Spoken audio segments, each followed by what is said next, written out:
Oke, selamat malam saya ucapkan kepada setiap siapapun yang menonton video kita. Terkhusus saya ucapkan selamat malam kepada siswa-siswi saya, taruna-taruni yang ada di SMA Plus Sedayu Nusantara. Ini adalah pelajaran kelanjutan kita dari topik kelarutan dan hasil kali kelarutan. Ini topiknya atau bagian dari bagaimana kita menentukan apakah suatu elektrolit itu sudah mengendap, tepat jenuh, atau masih larut. Ya, bagaimana kita menentukan ketiganya? Itu hanya bisa ketika kita lihat nilai QSP-nya lebih kecil dari KSP-nya, berarti masih dalam keadaan larut, artinya belum mengendap. Jika QSP-nya itu sama dengan KSP-nya, dikatakan tepat jenuh, dia mau mulai mengendap. Dan jika QSP-nya lebih besar dari KSP-nya, maka elektrolit itu sudah mengendap. Jadi perbedaan QSP dengan KSP itu adalah, kalau QSP itu adalah perhitungan dari data yang ada, sedangkan KSP adalah tetapan. Jadi tetapan yang disediakan itu dinamakan KSP. Ya, misalnya seperti soal kita nomor 1, MX KSP-nya 10-5. Nah, itu KSP. Berarti kita mau cari QSP. Kira-kira begitu. Baik, kita tinggal lihat soalnya nomor 1. Ke dalam 100 ml larutan AlX3 0,02 molar ditambahkan 100 ml larutan M2SO4 0,04 molar. Jika KSP-nya 10-5, maka pernyataan yang benar adalah A. MX tidak mengendap, B. MX mengendap, C. Larutan tepat jenuh dengan MX, D. Tidak terjadi reaksi, E. Terbentuk senyawa MX2. Nah, kita mencoba membahas. Jadi yang pertama tadi AlX3 kita tambahkan ke dalam M2SO4. Nah, ini AlX3 ya, tambah M2SO4 membentuk MX tambah Al2SO4 3 kali. Ini reaksi sudah setara. Lalu dikatakan di sini KSP MX-nya ini 10-5. Berarti kalau kita memperkirakan apakah mengendap, masih larut, atau tepat jenuh, berarti kita tinggal mencari QSP dari si MX. Itu tujuan kita, mencari QSP dari sini, supaya kita bandingkan terhadap KSP-nya. Oke. Nah, berarti kalau MX nanti terion, ya, MX terion itu akan terbentuk M plus tambah X min. Maka apapun ceritanya kita mencari konsentrasi M plus dan X min. Kita mendapatkan ini semua dari mana? Dari larutan yang tersedia. Yang pertama, larutan yang tersedia adalah AlX3. Kita buat AlX3 membentuk Al3 plus tambah 3 X min. Kita cari dulu milimol dari X min-nya. Ya, karena dari si MX ini tadi akan terbentuk M plus X min. Jadi X min yang kita butuhkan.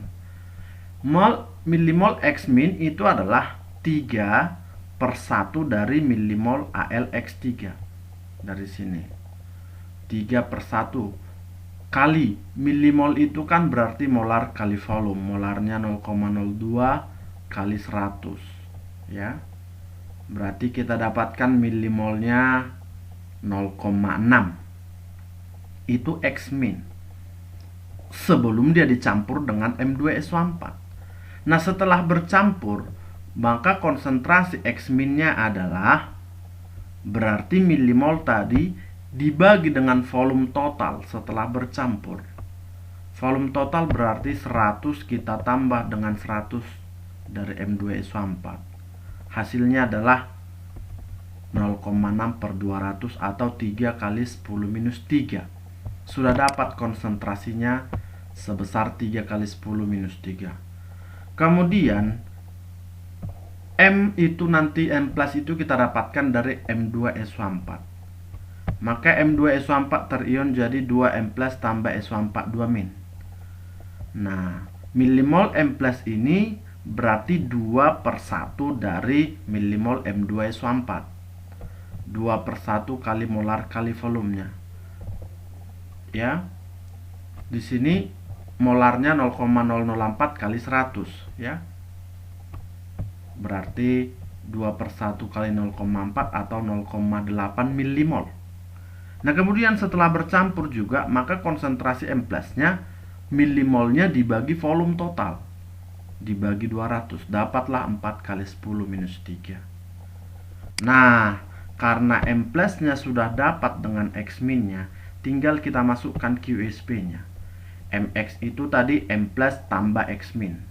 Berarti 4 kali 10 min 3 kali 3 kali 10 min 3, hasilnya adalah 1,2 kali 10 min 5.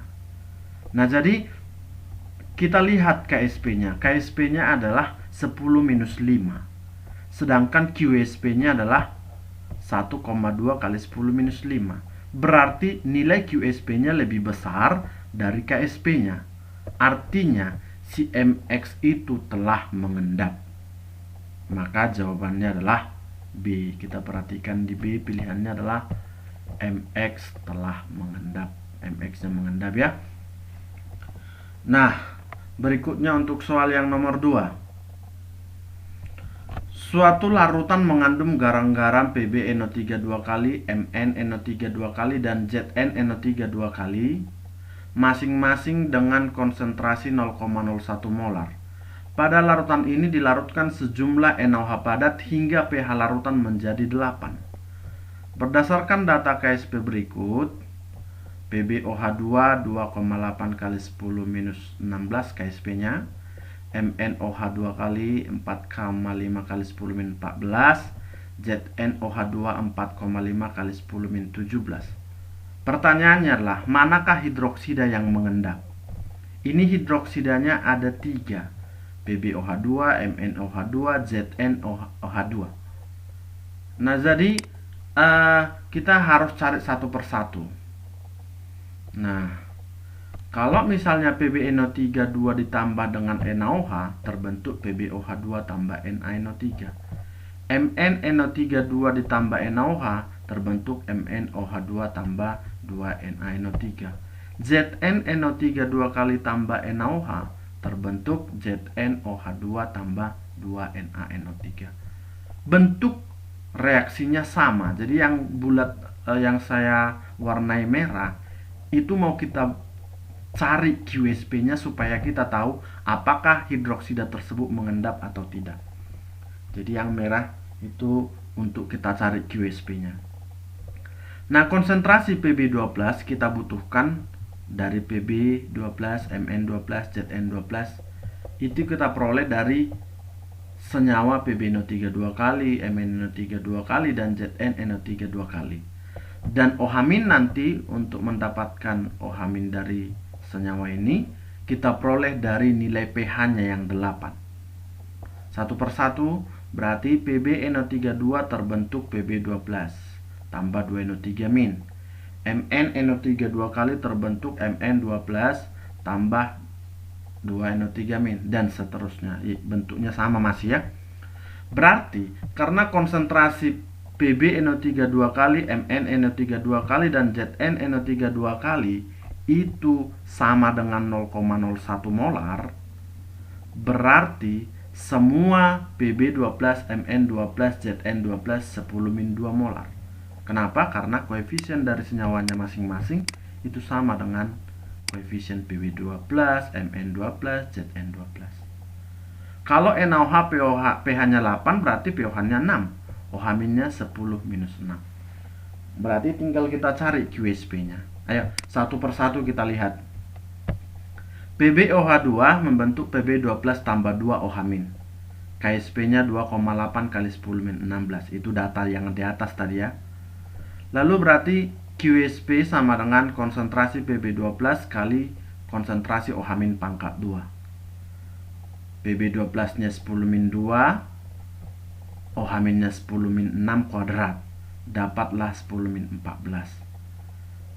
Kita bandingkan dengan KSP, berarti QSP lebih besar. Artinya PbOH2 mengendap. Nah, demikian juga untuk B.